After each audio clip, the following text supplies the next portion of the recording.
frigid temperatures, and more.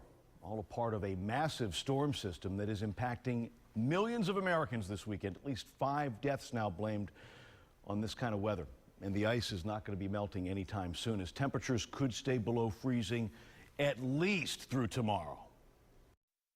Fun for kids, but not so much for drivers, as ice, sleet, and snow covers parts of Oklahoma, Arkansas, Tennessee, and Texas. This weather's getting to be awful. It's rainy, very wet, chilly. In Memphis, that rain turned to ice on trees and roads. The ice, people's cars aren't really suited for it. They don't have tires that can handle it, so everyone's slipping around and it becomes a mess on the roads. In Arkansas, similar conditions on the roadway. In Dallas-Fort Worth, drivers not so accustomed to slick highways faced challenges in the cold. Further north into Ohio, it was also a snowy commute to end the week. Accumulated ice, very heavy. This tends to bring down tree limbs and power lines, and that leads to power outages. Energy officials in the Dallas-Fort Worth area say hundreds of thousands of customers were without power as of Friday morning, and Georgia Power employees left for Arkansas early Friday to help energy crews there restore power.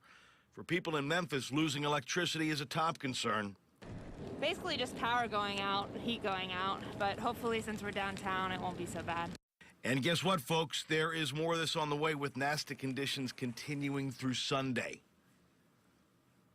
Now, certified the most accurate weather team in Florida, ABC Action Weather. And here is why this is the weekend to call the folks up north and say, we're living in Florida. This is why we live here. Look at the day getting ready to start as we look out across downtown Tampa. This is the eastern sky brightening. We do see some clouds, and actually down toward the surface, some lower level moisture and a little bit of fog in some of those normal low-lying areas, but it is very widely scattered about. Patchy fog, as we say. All right, big weather system is right here moving across the middle of the country. We'll go ahead and pull that out and show you. This is the synoptic map. This is the entire weather picture for the country in sort of a snapshot. High pressure's building in here across the middle of the country, and here's the front that was bringing all that nasty weather we saw all the pictures from. That has now tracked a little bit further off to the east, but it's not going to make it here because we've got this dome of high pressure. That's what's going to be giving us that sort of calm, benign start and the fog possibility, but it's also going to keep this from making its way in here.